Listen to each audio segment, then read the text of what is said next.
Greetings, namaste, assalamu alaikum wa rahmatullahi wa barakatuhu to listeners in Guyana and globally. I had a fabulous weekend and hopefully you had a fabulous weekend too. Every day I try to do something good for somebody, and today I decide to stay focused on Ukraine because it bothered me that it's now almost 2 months for the counter-offensive and nothing much is happening. So I reached out to my back channel and told him, my brother, I lived through the Vietnam War where everybody was winning and the truth was not being told. Please tell me in confidence what is the real story without any spinning.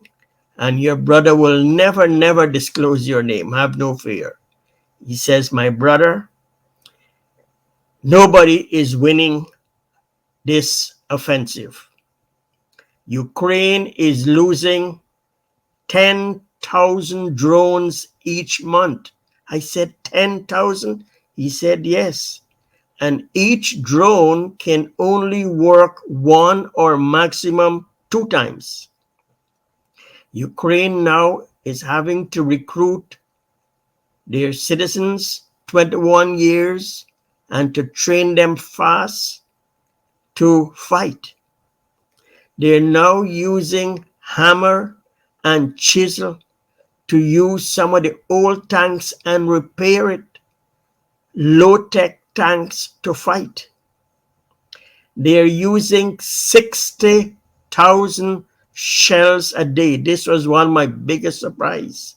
Not the using of the 60, but the whole world is producing 5,000 shells each day. So that means in every day, Ukraine is consuming 12 times what the world is producing.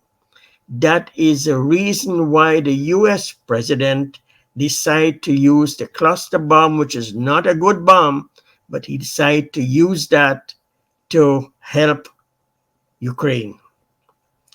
Ukraine does not have the air power. With all due respect, they said the Russians, because they have superior technology, they're jamming the drones. So the current drones are not working as effective as they hoped. What they think they need is for cruise missiles, which will be faster so that they cannot be caught, and to avoid less civilian damages, because these drones are flying over populated areas, and when they break down, collateral damage.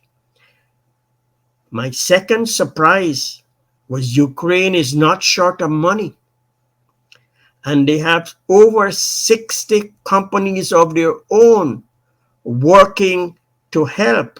But in the free market enterprise, every one of those 60 companies have his or her own profit motive. So the right hand is not talking to the left hand, and the left hand not talking to the right hand, and so there's no proper coordination. So I asked him, why in the Lord's name this is allowed to continue? Certainly you can get them together, get a baseball bat and just whack them. He says just cannot. If the Americans hear this, they will not be pleased that you have 60 companies can do better and they're not coordinating. And then billions are coming from help. They said they're using now pipe bombs. I says, no. I mean a pipe and you're putting the ammunition inside and then a detonation? They said yes. They have now begun to use pipe bombs on old tanks and using it. He repeatedly, over and over, no side is winning. But ladies and gentlemen, my biggest shock is coming now. He says the war will go for another year or two. I said, oh my God, no. He said, yes, you asked for the truth because They seem to nobody wants to back down. And the discussions with the Arabs, Saudi Arabia is trying, Kuwait is trying, Qatar is trying, Turkey is trying, but there's no movement. He said, I don't want to tell you who there's no movement. I said, okay, I understand. Certain things I have to respect. Keep it okay. But there's no movement. They said the airplanes from Ukraine are being shot down by the Russians because they do have better technology and they are bigger.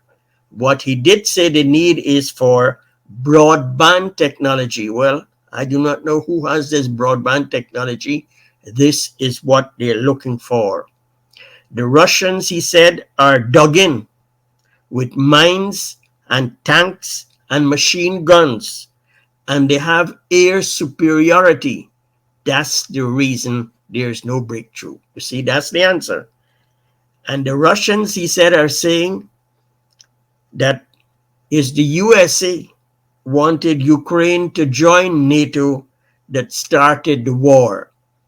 And he said they are also hearing that if Mexico had Cuban missiles at its border, what would America do?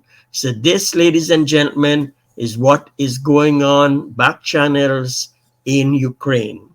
And today you must have heard the news where Russia has now, there's some saying the grain has been stopped and some saying the grain is being suspended.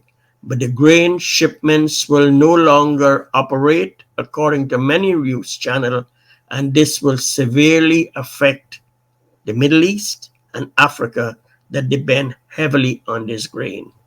This can have ripple effect to many commodities, sugar, rice, oil, and other areas. So heaven knows what's ahead. So be prepared. Let's hope tomorrow will be a better day. Good night and blessings to you and your families, and be careful.